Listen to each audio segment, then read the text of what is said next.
আইসার দয়াল আলো জালাইলা আল্লাহ আল্লাহ আল্লাহ আল্লাহ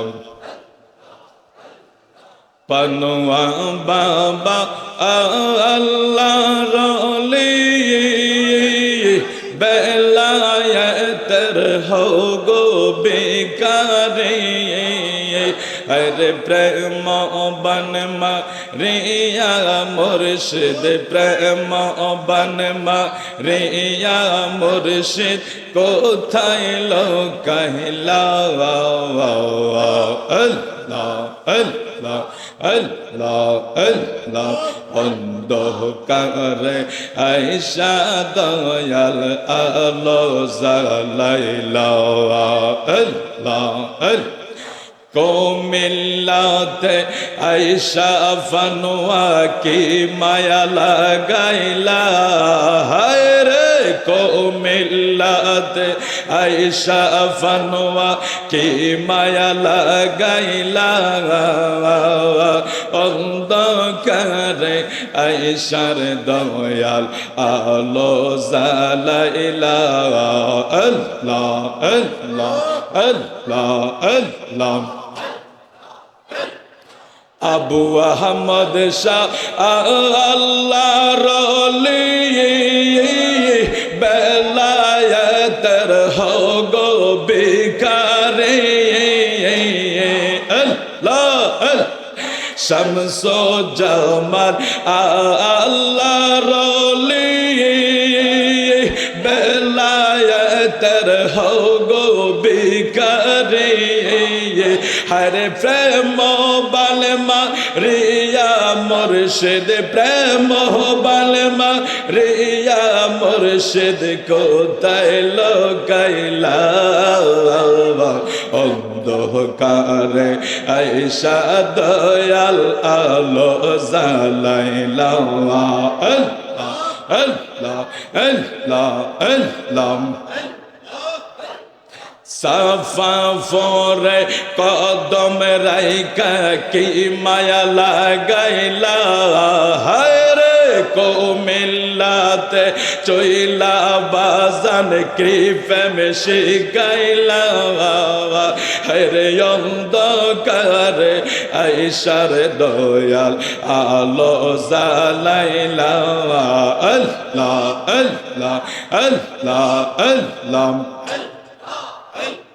Allah, Allah, Allah, Allah. Fanuwa baba Allah roli chok mubarak jan korlen jine Allah, Allah, Allah. Abu Ahmad Shah Allah roli চোখ মোবারক দান করলেন যিনি আরে প্রমাণ আছে আসে গনে প্রমাণ আছে আসে গনে যাইয়া দেখো না অন্ধকারে আয়েশা দয়াল কি বাব দরাইলা আল্লাহ আল্লাহ আল্লাহ আল্লাহ ফানোয়াতে বৈশা দয়াল কি মায়া লাগাইলা ফানোয়াতে বৈশার দয়াল কি মায়া লাগাইলা অন্ধকারে আয়েশার দয়াল আলো জালাইলা আল্লাহ আল্লাহ আল্লাহ আল্লাহ আল্লাহ আল্লাহ আল্লাহ আল্লাহ আল্লাহ তুই আমার জীবন রে দয়াল তুই আমার জীবন আল্লাহ আল্লাহ আল্লাহ আল্লাহ আল্লাহ আল্লাহ আল্লাহ তোমার প্রেমে পাগলরা আল্লাহ আল্লাহ আল্লাহ ফুইরা হইল সওয়াই দয়াল আল্লাহ তুই আমার জীবন রে মুর্শিদ তুই আমার জীবন আল্লাহ আল্লাহ আল্লাহ আল্লাহ আল্লাহ আল্লাহ জিয়ারত করিতে যাইব ফানোয়ার দরবারে জিয়ারত করিতে যাইব ফানোয়ার দরবারে আরে মানব না বনা বাদা যে যাইব লোক আমরা রে মানব না বনা বাদা যে যাইব লোক আমরা রে জিয়ারত করিতে চলো ফানোয়ার দরবারে আল্লাহ আল্লাহ আল্লাহ আল্লাহ দয়াল গুণ মনে লোহারে বানাইলার কারসা সোনা আল্লাহ আল্লাহ আল্লাহ আল্লাহ মুর্শিদ গুণ মনে লোহারে বানাইলার কারসা সোনা আল্লাহ আল্লাহ ফানোয়ার নাম হইয়াছে যার সাদওয়ান বিনা দুধে দই ফাতিয়া তারা ওঠাইছে বাখাওয়ান আল্লাহ আল্লাহ আল্লাহ আল্লাহ সেই মা কোন রে বকন করলে সেই মা কোন রে বকন করলে কলবের ময়লা রবে না লোহা রে বানাইলার কারসা সোনা আল্লাহ আল্লাহ আল্লাহ আল্লাহ ফানোয়ার নাম যার হইয়া সে সাদওয়ান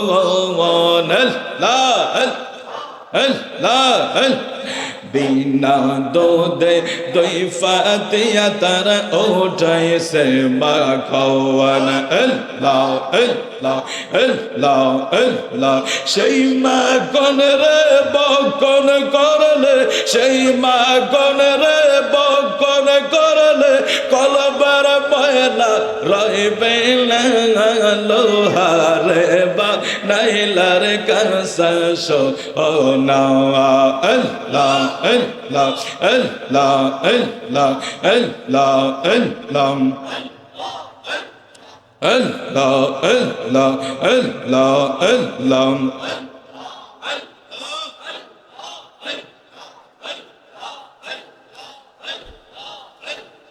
Allah, Allah, Allah, Allah.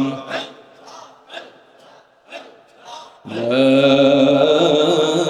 ilaha illallah Muhammadur Rasulullah sallallahu alayhi wa sallam. আমরা একটু মোহাব্বত করে বলি আল্লাহু আকবার। মোহাব্বত করে আমার নূর নবীর ডাকি ইয়া রাসূলুল্লাহ। আওয়াজ করে বলুন ইয়া ওলি আল্লাহ। বন্ধু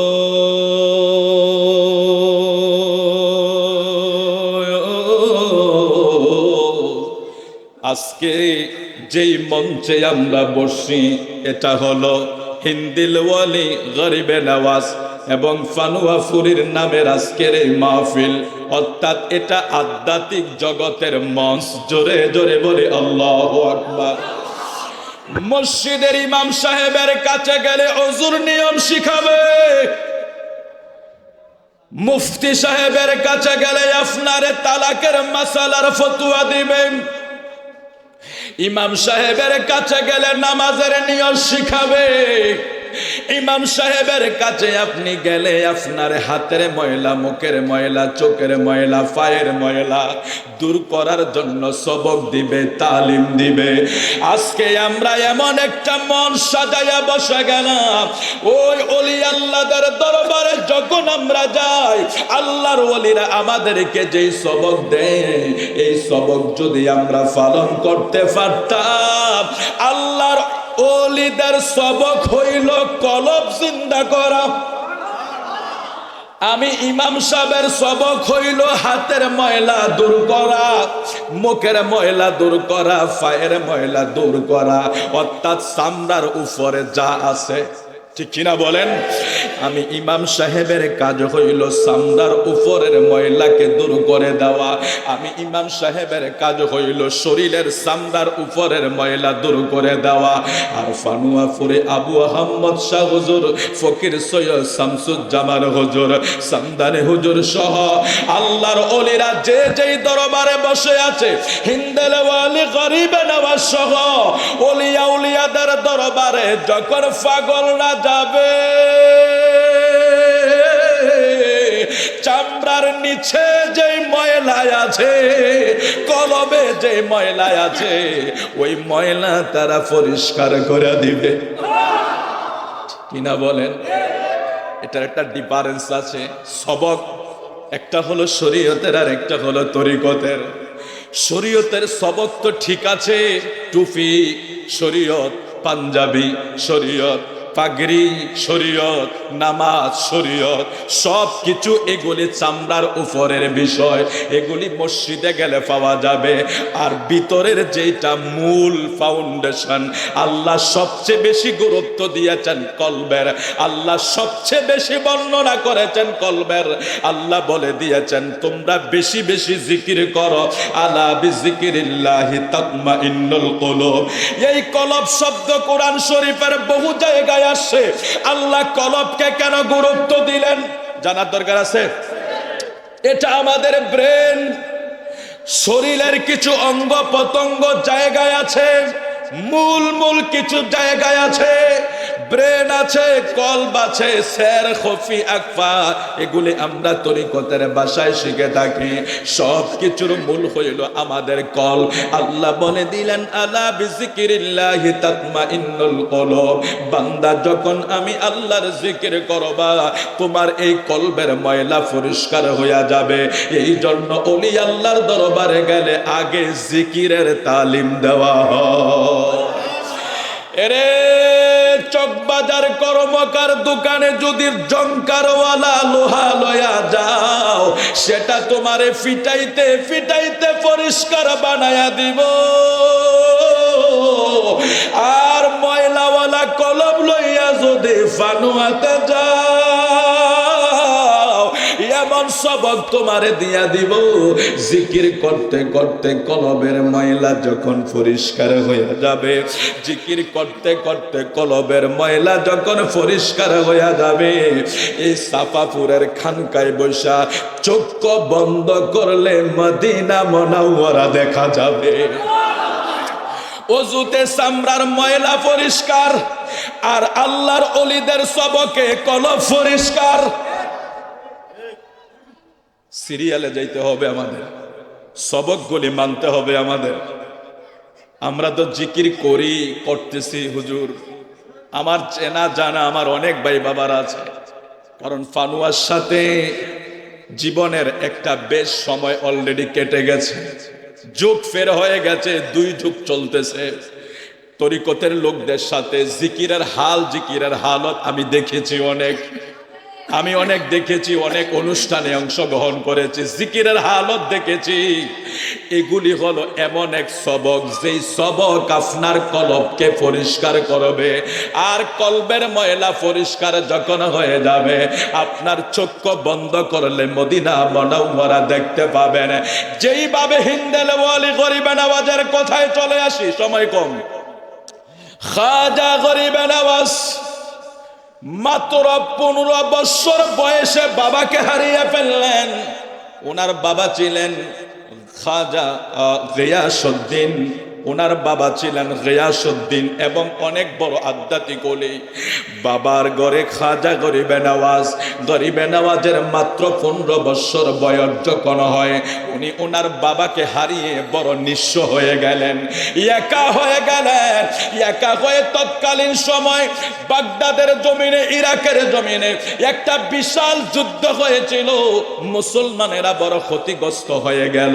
প্রত্যেক মুসলমানের ঘরে খাবারের অভাব, বাপ, আজকে আমরা চ্যানেলের ভিতরে কিছু দৃশ্য দেখি গাজার, ঠিক কিনা বলেন? মুরব্বীরা মোবাইলে এত সক্রিয় না।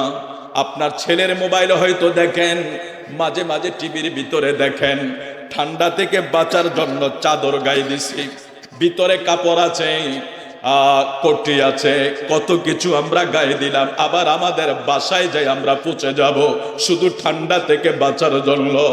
আজকে টিভি চ্যানেলগুলি খুললে দেখি গাজার মুসলমানগুলি বাড়ি নাই, ঘর নাই, থাকার জায়গা নাই, একদিকে বোমার আতঙ্ক, আরেক দিকে বৃষ্টি ঠান্ডা, ছোট্ট ছোট্ট বাচ্চাগুলি থরথর করে কাঁপে।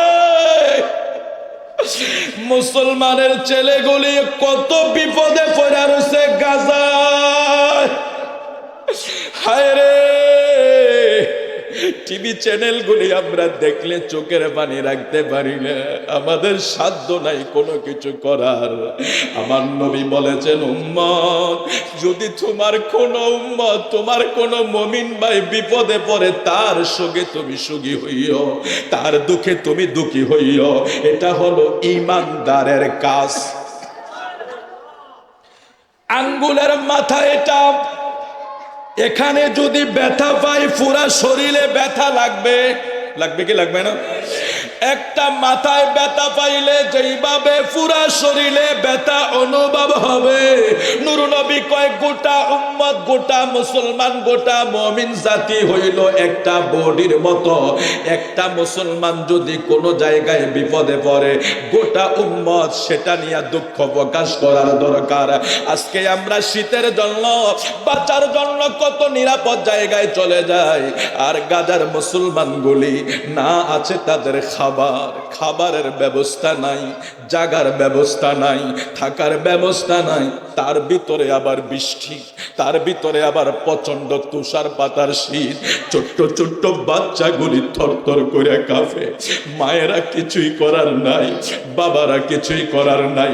মুসলমানদের বড় দূর অবস্থা চলছে বিভিন্ন রাষ্ট্রে, ফিলিস্তিনে, গাজায়, সিরিয়ায়, ইয়ামেনে মুসলমানদের বড় দুরবস্থা চলছে। ঠিক সেইভাবে খাজা গরিবে নওয়াজের মাত্র 15 বছর বয়সে ওনার বাবা যখন বিদায় হয়ে গেল, তৎকালীন সময় মুসলমানের ভিতরে এবং কাফেরদের ভিতরে একটা যুদ্ধ লেগে গেল। যুদ্ধ লাগার কারণে মুসলমানদেরকে অনেক হত্যা করা হয়েছে, সম্পদ নিয়ে গিয়েছে, মুসলমানদের ঘরে ঘরে অভাব অনটন, খাবার নাই। খাজা গরিবে নওয়াজ চিন্তা করলো, আল্লাহ, আমার বাবা চলে যাওয়ার সময় আমাকে একটা ফলের বাগান মাত্র দিয়ে গেছে, আর কিছুই নাই। ও মালিক, আমি এই ফলের বাগান ছাড়াই আমার কাছে আর কিছুই নাই। এখন আমার দেশের মানুষের ঘরে খাবার নাই, বাচ্চারা খাইতে পারে না, মা বাবারা খাইতে পারে না।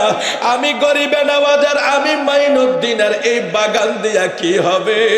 হাসরের ময়দানে যদি আমার আল্লাহ আমারে প্রশ্ন করে, মাইনুদ্দিন, তোমার একটা বাগান থাকতে কেন তোমার এলাকার মানুষ কষ্ট পাইছে, খাবারের অভাবে মারা গেছে, কি আধ্যাত্মিকতা ছিল, কি দুনিয়া বিমুখ ছিল। সুবহানাল্লাহ বলেন। বেশি কিছু নাই, একটা বাগান মাত্র, একটা মাত্র ফলের বাগান। এটা বাবা দিয়ে গেলেন, এটা পরিচর্যা করে মাইনুদ্দিন চিশতি। এই অবস্থায় যখন যুদ্ধের দামামা বেজে গেল, দেশে অভাব লেগে গেল, খাজা মাইনুদ্দিন বলে, না, আমি এটা রাখবো না, হোক না আমার একটাই সম্বল, আমি এটা বিক্রি করে দেব। তৎকালীন সময় মাইনুদ্দিন চিশতি বাগানটাকে বিক্রি করে দিলেন।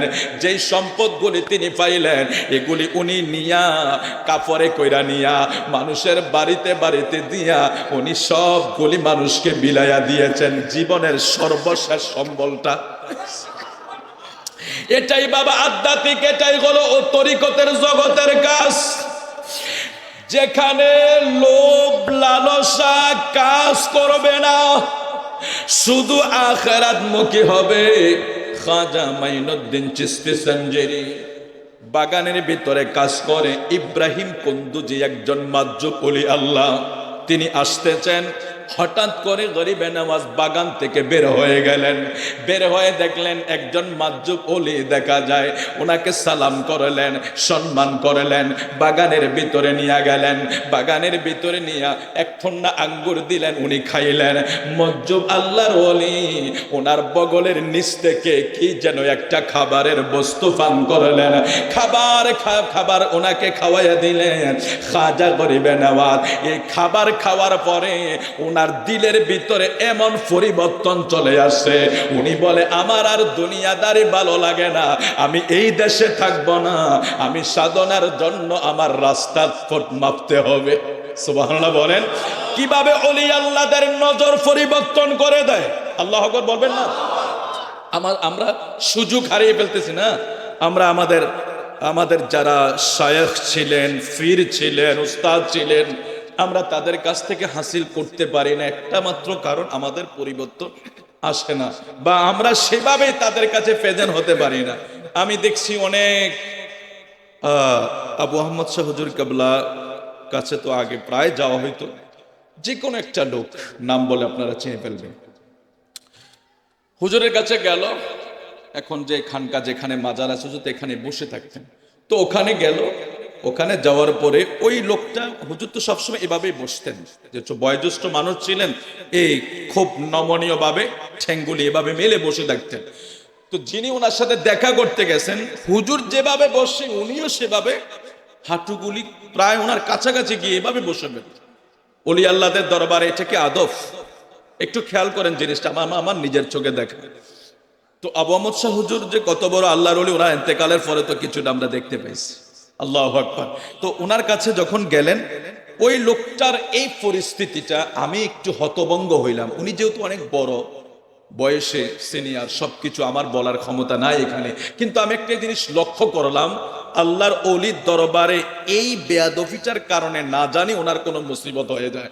আমি অনেক ছোট, তারপর আমার বিবেকে সেটা বাঁধতেছে, কারণ আমি জানি ওলিয়া উলিয়াদের দরবারের বিষয়টা একটু ভিন্ন।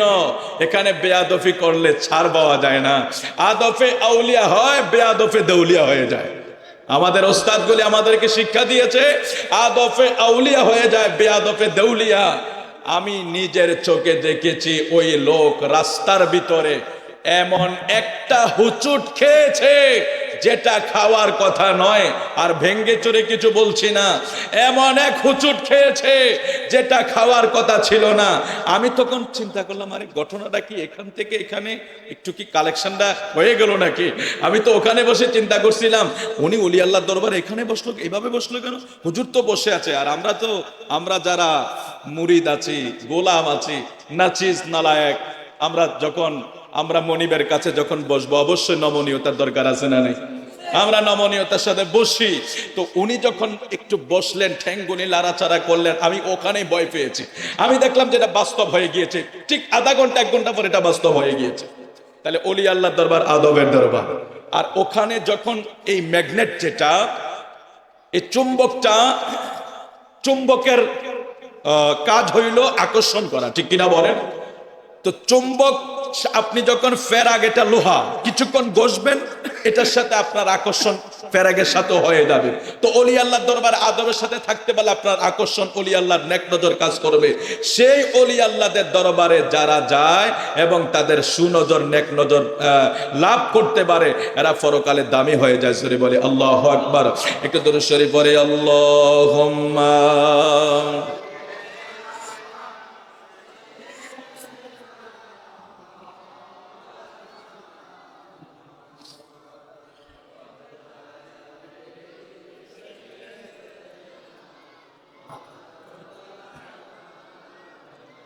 محمد وعلى آله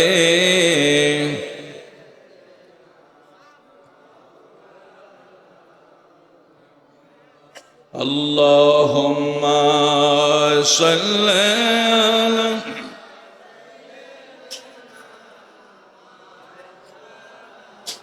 محمد وعلى آله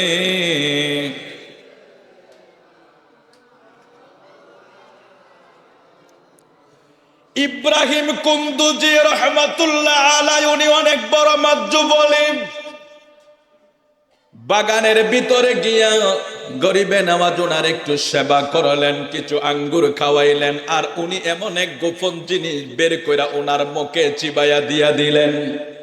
খাজা গরিবে নওয়াজ যখন এই আধ্যাত্মিক মজ্জুব জগতের অলির হাতের একটু খাবার উনি খেয়ে নিলেন, খাবার খাওয়ার পরে উনার আরো পরিবর্তন শুরু হয়ে গেল। মাইনুদ্দিন চিশতি আর দুনিয়াদারির খবর নাই, শুধু সাধনার জগতে চলে গেলেন। উনার আদর্শের কথা যদি বলি অনেক সময় লাগবে, আপনারা কষ্ট পাবেন। আমি জানি আপনাদের তরিকতের মাহফিলটা হলো খাস আজকের জন্য। আমরা শুধু কিছু মেসেজ আপনাদেরকে দেই, আপনাদের ছেলেদেরকে বইগুলো পড়তে দিবেন। আমাদের যুবক বন্ধুরা আল্লাহর ওলিদের জীবনী জানে না, এই জন্য এরা বক্তার কথা শুনা ওরা মন্দ বলে, ওরা বই পড়ে না। আপনি গাউসে পাকের আদর্শটা পড়েন, কেরামত লাগবে না। কারণ কেরামত বুঝতে হলে আরো একটু উপরের জগতে যেতে হবে, ঠিক কিনা বলেন? আপনি স্কুলে পড়ে বুঝে কেরামত বুঝবেন? আপনি তরিকতের মাদ্রাসায় পড়লে না কেরামত সহজে বুঝতে পারবেন। তো আমি বলি আমাদের জেনারেশনকে বলছি যে আপনি কেরামত পড়েন না, দরকার নাই, শুধু আমার গাউসে পাকের আদর্শটা শিখেন। গাউসে পাকের আদর্শ, গরিবে নওয়াজের আদর্শ, এই আদর্শগুলি যদি বাচ্চারা পড়তো, আমাদের ছেলেরা আর আল্লাহর ওলিদের ব্যাপারে কোনো কুধারণা তাদের আসতো না। কারণ একটা শ্রেণী তো আছে আল্লাহর ওলিদেরকে খারাপ ভাবে মানুষের কাছে প্রেজেন্ট করে। আল্লাহ আমাদেরকে হেফাজত করুক, যদি বলে আমি। ইব্রাহিম কুন্দুজি উনার হাতের বগলের নিচ থেকে যে একটা নিয়ামত খাজা বাবাকে খাওয়াইয়া দিলেন, খাজা গরিবে নেওয়া, যেটা খাওয়ার পরে আধ্যাত্মিক জগতে ওনার সাধনা শুরু হয়ে গেল। ওনার এক সময় যাইয়া খাজা উসমান হারুনি কাছে, হারওয়ানি ওনার মূল নাম হইল হারওয়ান, খাজা উসমান হারুনি নামে আমরা যাকে চিনি, অর্থাৎ উসমান হারুনি ছিলেন হারওয়ান শহরের অধিবাসী, এই জন্য ওনাকে খাজা উসমান হারওয়ানি বলা হতো। উসমান হারওয়ানির কাছে মুরিদ হওয়ার পরে, দীর্ঘদিন সাধনা করার পরে খাজা গরিবে নওয়াজকে উসমান হারুনি ডাক দিলেন। খুরাসান শহরে চলে যাওয়ার পরে খাজা উসমান হারুনি তিনি কোরআন শরীফ মুখস্থ করলেন। সমরকন্দে গেলেন, সেখানে তিনি পিপাসু মন তৃপ্ত রয়ে গেল। আবার তিনি সফর করলেন, আবার তিনি এলেম অর্জন করলেন, আবার তিনি সফর করলেন। সফর করতে করতে এক সময় খাজা উসমান হারুনি মাইনুদ্দিন চিশতির হাত ধরে বলে, এ মাইনুদ্দিন, তোমার জীবনে অনেক সাধনা করেছো, আমি তোমাকে আমার আল্লাহর কাছে পৌঁছাইয়া দিলাম। কি সাধনা, এটা বড় কঠিন বিষয় বাবা, অনেক বড় সাধনা। তো খাজা উসমান হারুনি বলতেছেন, আমি তোমাকে আমার আল্লাহর কাছে পৌঁছাইয়া দিলাম। হাত ধইরা খাজা উসমান হারুনি বলতেছে, মাইনুদ্দিন আসো বাবা, তুমি আমার সামনে আসো। ও মাইনুদ্দিন, তুমি আমার সামনে আসো, আমি তোমাকে ধ্যান করার অনুরোধ করছি। এ মাইনুদ্দিন, তুমি ধ্যানে মগ্ন হও, অতঃপর 1000 বার সূরা ইখলাস পড়ো।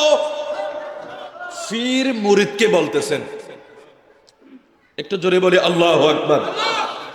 উসমান হারুনি উনার মুরিদান মাইনুদ্দিনকে ডাকলেন আর বললেন, আমি তোমাকে আল্লাহর কাছে পৌঁছিয়ে দিলাম। অতঃপর তিনি তাকে ধ্যানমগ্ন হওয়ার জন্য অনুরোধ করলেন, মাইনুদ্দিন ধ্যানে মগ্ন হও, মুরাকাবায় বসে যাও, তুমি 1000 বার সূরা ইখলাস তেলাওয়াত করো। আল্লাহু আকবার। তরিকতের ভাই বাবারা রে, সূরা ইখলাস কিন্তু এক বড় নিয়ামতের সূরা রে বাবা। এটা একেবারে ছোট সূরা। তাহাজ্জুদ যদি পড়েন, একটা আমল শিখিয়ে দেই, এই সূরাটা 3 বার করে প্রতি রাকাতে পড়বেন, 1 খতম কোরআন শরীফের সওয়াব হয়ে যাবে। তাহাজ্জুদের নামাজ অনেকেই পড়ে তরিকতের ভাই বাবার, আমি জানি। এভাবে পড়বেন, প্রতি রাকাতে ফাতিহার পরে ইখলাস 3 বার পড়বেন, প্রতি রাকাতে 1 খতম কোরআন শরীফের সওয়াব হবে। এই ইখলাস সূরা বড় দামি চূড়া, বড় ফজিলতপূর্ণ চূড়া। খাজা ওসমান হারুনি কয় মাইনুদ্দিন মুরাকাবায় বৈশা 1000 বার সূরা ইখলাস তেলাওয়াত করো। খাজা মাইনুদ্দিন চিশতি পীরের কথা অনুযায়ী বসে গেলেন, 1000 বার সূরা ইখলাস তিনি তেলাওয়াত করলেন। 1000 বার তেলাওয়াত করার পরে খাজা ওসমান হারুনি কয়, এরে মাইনুদ্দিন এবার মাথাটা একটু উপরের দিকে উঠাও। উনি মাথা উপরের দিকে উঠাইলেন। ওসমান হারুনি বলে, মাইনুদ্দিন রে, আমি তোমার কাছে জানতে চাই, তুমি যে উপরের দিকে তাকিয়ে আছো, কোন জায়গা পর্যন্ত তোমার নজর চলে গেছে? কোন জায়গা পর্যন্ত তুমি দেখতে পাও? তরিকতের ভাই বাবারা, এই ওয়াজগুলি তরিকতের লোকদের জন্য। সাধারণ ব্যক্তিরা সব বিষয় বুঝবে না, খুব সাবধানতার সাথে কথা বলতে হয়। এমন এমন খাজা বাবার সামনে আলোচনা আছে যা করলে বর্তমান যুবকেরা আমাদেরকে ফিটাইতে আসবে, কিন্তু মূলত ওরা বুঝে না। এই কারণে এই জন্য আমরা সব কথা বলবো না, যেটা বুঝে আসবে ওটাই বলি। খাজা মাইনুদ্দিনকে ওসমান হারুনি বলছে, মাইনুদ্দিন রে, আকাশের দিকে মাথাটা উঠাইয়া একটু উপরের দিকে তাকা। খাজা মাইনুদ্দিন উপরের দিকে তাকাইলেন, চোখ মেললেন।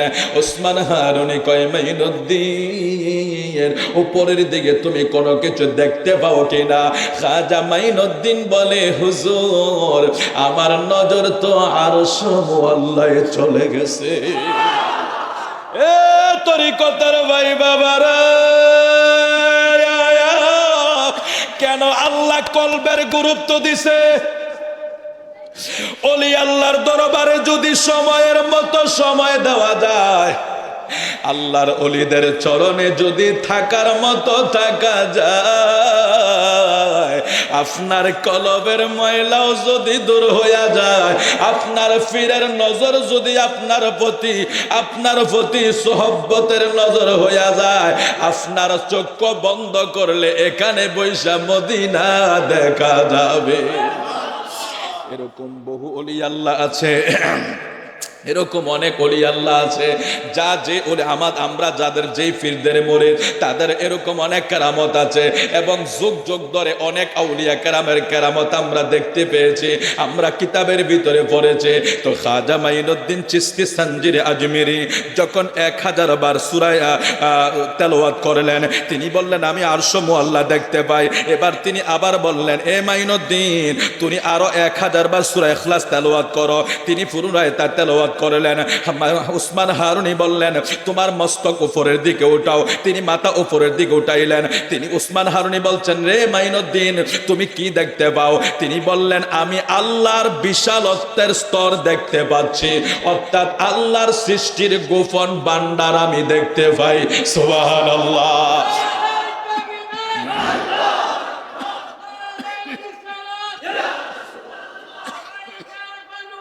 জিন্দাবাদ, জিন্দাবাদ, শুভেচ্ছার সাথে। খাজা ওসমান হারুনি এইভাবে ওনাকে স্তর পার করতেছেন। আল্লাহু আকবার বলবেন না? উনি একটা পর্যায়ে পৌঁছে গেছেন, এখন শুধু ওনাকে রাস্তাটা দেখিয়ে দিচ্ছেন, তুমি কি কি দেখতে পাচ্ছ, কি কি দেখতে পাচ্ছ, রাস্তা দেখাচ্ছেন, ইখলাস করো। কিন্তু সবকের সিস্টেমটা দেখেছেন আপনারা নাকি? আমাদেরকে এখন আমরা যেভাবে অনেক পীর মুরিদিগুলা বিভিন্নভাবে আমাদেরকে মিসগাইড করে, যে গান বাজনা ডোল বাদ্য সেটা এটা সেটা, মহিলা পুরুষ ডোল বাদ্য সেটা তো একটা সামা তরিকতের বিষয়, কিন্তু মহিলা পুরুষ একসাথে নেচে মাজারের পাশে মদ গাঁজা খেয়ে আজকে তরিকত এবং অলিদেরকে কলঙ্কিত করছে, ঠিক কিনা বলেন? আপনারা ওরা কলকি টানে কোথায় ভিডিও করে ছেড়ে দিয়েছে শাহপুরানের মাজারের পাশে, অথচ এরা মাজারের ভিতরে কিন্তু মূলত যাইতে পারে না। এরা কোথায়? ওই মাজারের আশেপাশে একটা জায়গা নিয়েছে, জায়গা নিয়ে ওরা কলঙ্কিত করলো শাহজালাল ইয়ামিনীকে, শাহপুরান জালালিকে ওরা কলঙ্কিত করে দিল, খাজা বাবাকে করে দিল। কিন্তু আসলে এই সমস্ত ব্যক্তিরা তরিকতের কোন জায়গায় আছে যে আমলবিহীন শরীয়তবিহীন তরিকতে যাইতে পারে, তরিকত ছাড়া মারেফতে যাইতে পারে? বাবা ক্লাস আছে তো, একটা শেষ করতে হবে না? আমাদের দেশে অনেকে আছে, আমি সেজে গেলাম, আর যদি ভাই আপনি কি নামাজ পড়েন, আমি নামাজ পড়ি না, আমি এইভাবে নামাজ পড়ি না, এই সেই কত কিছু মানুষকে বুঝিয়ে আজকে আমাদের হক অলিদের দরবারে কিছু নামদারি ভণ্ডদের কারণে আবার এমনও কিছু ফির সেজে বসে আছে। দুনিয়াও নাই, দুনিয়া আছে কিন্তু আখিরাতের তার কোনো চিন্তাই নেই। শুধু আসো, দাও, পকেট ভরো, গরু দাও, ছাগল দাও, মহিষ দাও, ভৈষ দাও। অথচ আল্লাহর ওলি হক্কানি যারা, তাদের কাছে এই দুনিয়ার ছাগল আর বৈশের এটা হলো জাস্ট আমরা মোহাব্বতে যারা এটা হাদিয়া, কিন্তু যারা এটার জন্য আকর্ষণ করে এটা হলো দুনিয়া লোভী। আপনারা আশ্চর্য হয়ে যাবেন, হিন্দেল ওয়ালি গরিবে নওয়াজের জীবনে এমন কিছু বৈশিষ্ট্য আছে, 8টা বৈশিষ্ট্য খাজা গরিবে নওয়াজ বলে আমি শিখেছি আল্লাহর ওলির দরবার থেকে। হুজুর এগুলি কি? তার ভিতরে একটা হলো দুনিয়া বিমুখ হতে হবে। আরেকটু জোরে বলি সুবহানাল্লাহ। মনোযোগ দেন তো। খাজা ওসমান হারুনি, খাজা মাইনুদ্দিন চিশতি সানজিরি আজমি রাদিয়াল্লাহু তাআলা আনহুর ওনার স্তর যখন উপরের দিকে উঠতেছেন, এক সময় উঠতে উঠতে এত উপরে চলে গেলেন, ওনাকে জিজ্ঞেস করলেন তাহলে উনি সবকটা কি দিলেন? যে 1000 বার সূরা ইখলাস পড়ো। আমাদেরকে দরবার থেকে বলা হয় না বাবা এভাবে জিকির করো, বলা হয় না বাবা? আমরা যদি আমাদের ধরেন ডান বামগুলি একটু বাদ দিয়ে, কিছু হালাল হারামের বিষয় আছে না, কথা বলেন না বাবা, কিছু হালাল হারামের বিষয় আছে না, এটাকে দূর করতে হবে। পোশাকটাকে পবিত্র রাখতে হবে, খাবারটাকে পবিত্র করতে হবে, জবানটাকে হেফাজত করতে হবে, চোখটাকে হেফাজত করতে হবে। এই উপরের চামড়াতে যা আছে, শরীয়তের যত যা কিছু দেখা যায়, এগুলিকে পাপের কাছ থেকে মুক্ত রেখে আপনি আপনার পীরের আদেশ অনুযায়ী জিকির করে দেখেন, জিকির করে দেখেন, জিকির করে দেখেন। এই জিকির যখন আপনার কলবে ধাক্কা দিতেছে, এক সময় দেখবেন আপনি হারিয়ে যাচ্ছেন। কেন বলছেন রাসূল এমন ভাবে জিকির করো মানুষ যাতে তোমাকে পাগল বলে? আরে তুমি পাগল কি মানুষকে দেখাবার জন্য না আল্লাহকে রাজি খুশির জন্য? আপনারা যখন জিকির করেন, আমরা মোল্লারা ওইভাবে পারি না। আমরা তো খাইয়া দাইয়া এমন মোটা হয়েছি, এখন আমরা জিকিরে দাঁড় করাই দিলে আপনাদের মতো 2 মিনিটও করা সম্ভব না, হাফাইতে হবে বসে বসে। এটাই তরিকত জগতের সবচেয়ে উন্নত জিনিস, দামি জিনিস, যেটা আপনারা করতেছেন। অনেক আগে চলে যাবেন। বহু মুফতি মুহাদ্দিস মাওলানা, আমি তাদেরকে ছোট করছি না, কিন্তু মুফতি আমার পিছে হাজার হাজার মানুষ নামাজ পড়ে না? আপনারা যারা ফকির বাজার চিনেন, আমি 5 ওয়াক্ত পড়াই, আজকে 17-18 বছর ইমামতি করি, জুমার নামাজ পড়াই 10 বছর, তাহলে হাজার হাজার মানুষ পিছনে নামাজ পড়ে না? সবাই এসে কি কয়? একটা দায়িত্ব বিহাজাল ইমাম। আচ্ছা, আমি ইমামকে যদি আল্লাহ ডাক দেয় আসরের ময়দানে যে তোমার পিছে এত মানুষ নামাজ পড়ছে, তোমারই তো মন ঠিক ছিল না, আমি জবাব দিয়ে পার পেতে পারবো? আমার হিসাব অনেক কঠিন। এজন্য আপনাদের অনেক সহজ, যে রাস্তা আছেন সহজে আল্লাহ পার করে দিবে। আল্লাহ কবুল করুক, জোরে বলে আমিন। সাল্লাল্লাহু আলা 35 মানে শেষ।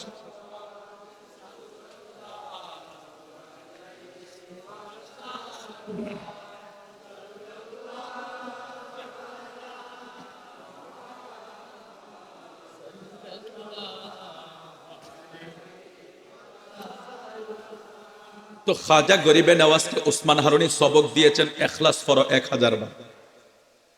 সৈয়দ ফকির আবু হাম্মদ কেবলা কাবা, সৈয়দ ফকির শামসুজ্জামান কেবলা কাবা, আপনারা যখন দরবারে গিয়েছেন সবক দিয়েছেন না? আমি মকবুল খলিফা হুজুরের সাথে যখন যাইতাম, মাহফিল ছাড়া, উরুজ ছাড়া, ওনার বাড়ির সামনে উনি একটা চেয়ারে বসা, মুরিদানরা বসা, লাইট নেই, অন্ধকারে উনি কথা বলতেছেন। আমি শুধু চেহারার দিকে তাকাই আর চিন্তা করি আল্লাহর ওলিদের সম্পর্ক কত উঁচা। আমরা হয়তো দেখতেছি তারাও এখানে বসে আছে, কিন্তু তাদের নজর, তাদের কথাবার্তা, এরা যেন কোন হালতে আছে, এটা এদের মতো না হইলে বোঝা সম্ভব হয় না। জোরে বলে আল্লাহু আকবার। তো সেই গরিবে নওয়াজ হিন্দেল ওলি যখন এক সময় রিয়াজত করতে করতে উনি মক্কায় গেলেন, আমার কাছে উনি আজমিরে আসা পর্যন্ত একটা ম্যাপ আমি কালেকশন করেছি, এটা লম্বা বিষয়। তো উনি মক্কা থেকে মদিনায় গেলেন, মদিনায় যাওয়ার পর আমার নূর নবীর হুকুমে তিনি কিন্তু আজমিরে এসেছেন। জোরে বলে আল্লাহু আকবার। আসার সময় ওনার অনেক ইতিহাস হয়েছে, উনি বহু মাজারে, বহু ওলি আল্লাহর দরবারে। খাজা গরিবে নওয়াজ একটা গুণ বলে দেয়, আজকের বর্তমান পীর সাহেবের সাথে মিলে কিনা দেখুন। গরিবে নওয়াজের একটা গুণ হইল তিনি বেশিরভাগ কবরস্থানের কাছে সময় দিতেন। বাবা এত আসতে বললেন সুবহানাল্লাহ, এটা কি সাধারণ কথা? আমরা পিসাবরা এখন ধরেন এসি রুমে এসি গাড়ি আছে না, বর্তমান জমানার পিসাবরা এসি গাড়ি, দামি গাড়ি, এসি রুম। আমি বলি না রে বাবা, যার টাকা আছে, যার মুরিদ ভালো পয়সাওয়ালা আছে, ওরা থাকবে তো সমস্যা নাই। আপনার টাকা থাকলে আপনি থাকতে পারেন, কিন্তু আমি জাস্ট গরিবে নওয়াজের কথাটা মেসেজ দিচ্ছি। গরিবে নওয়াজ কত বড় ওলি, কোন তুলনা আছে? আল্লাহু আকবার। তো খাজা গরিবে নওয়াজের ধর্ম, উনি বেশিরভাগ কবরস্থানে সময় দিতেন। আল্লাহু আকবার। বেশিরভাগ উনি কবরস্থানে সময় দিতেন। তো ওনার আরেকটা গুণ, উনি যখন সফরে অবস্থায় ওই যে কবরের পাশে একটু একটু বসে বসে থাকতেন, তো হঠাৎ করে যখন কোনো মানুষ ওনার কাছে ভিড় জমাইতো, মানুষ তো বুঝে ফেলতো কিছুদিন সময় দেওয়ার পরে, আরে এই লোকের ভিতরে হয়তো কিছু আছে, তো মানুষ ভিড় জমায়, দলে দলে আসে। খাজা গরিবে নওয়াজের জীবনীতে লেখা, যখন উনি দেখতেন যে মানুষ ওনার কাছে ভিড় জমাচ্ছে, মানুষ ওনার সম্পর্কে জেনে যাচ্ছে, উনি দ্রুত এই জায়গা ত্যাগ করে ফেলতেন। এত বড় ত্যাগ আমরা শুধু জাহির করি নাকি বাবা?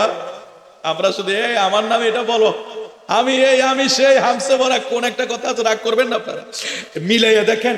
তো খাজা গরিবে নওয়াজ কাপড় টোকাইতেন, বেয়াদবি মাফ করবেন, টুকরা টুকরা কাপড় নিতেন। কেন নিতেন জানেন? ওনার গায়ের জামাটা পুরাটাই তালিওয়ালা থাকত। কি রে বাবা, এত সোজা সাধনা। 1 সপ্তাহ টানা রোজা রেখেছে, মাত্র তিনি কিছু রুটি দিয়ে সন্ধ্যাবেলা ইফতার করলেন। এইভাবে ওনার সাধনা করতে করতে একটা পর্যায়ে তিনি এমন জগতে চলে গেলেন, তিনি সফরের সময় একজন আল্লাহর ওলির সাথে, আমি ভুলে গেলাম কি, শায়েখ কিরমানি একজন ওলির সাথে ওনার দেখা হলো। তো উনি ওনাকে দেখতে যায়, দেখুন উনি একটু নীরব, চুপ, কথা বলে না। তো খাজা গরিবে নওয়াজ বলে, বাবা আমি আপনার সোহবতে এসেছি, আপনি একবারে নীরব কেন থাকেন, কথা বলেন না কেন? বাবা আমি আমার, একটু মনোযোগ দেন, কথাগুলি দরকার আছে একটু বাবা আমাদের পরিবর্তনের জন্য। আমি ওই শায়েখ কিরমানি খাজা বাবার প্রশ্নের জবাব দিচ্ছি যে আমি কেন নীরব থাকি। শোনো, আমি আমার বন্ধুদেরকে নিয়ে একদিন কবরের পাশে বসা ছিলাম, তো সেখানে আমি আমার বন্ধুদেরকে নিয়ে হাসাহাসি করতেছি, তামাশা করতেছি, জোরে জোরে কথা বলতেছি। আমাকে কে যেন একজন ডেকে বলছিল, রে শায়েখ কিরমানি, কত বড় পাগল হলে, অজ্ঞানী হলে কবরের পাশেও তোমরা হাসতে পারো? তোমরা কি জানো যে কবরের মানুষগুলির কি অবস্থা? সেখানে যদি তুমি আগামী দিন চলে যাও, সেখানে তোমার কি উপায় হবে? কিরমানি বলে, মাইনুদ্দিন, যেদিন থেকে আমি এই আওয়াজ শুনে অপমানিত হয়েছি, ওই দিন থেকে আমার কবরের ভয় এমন ভাবে ঢুকেছে, আমি নীরব এমন হয়ে গিয়েছি, মাথা উঠাই তো আমার লজ্জা লাগে।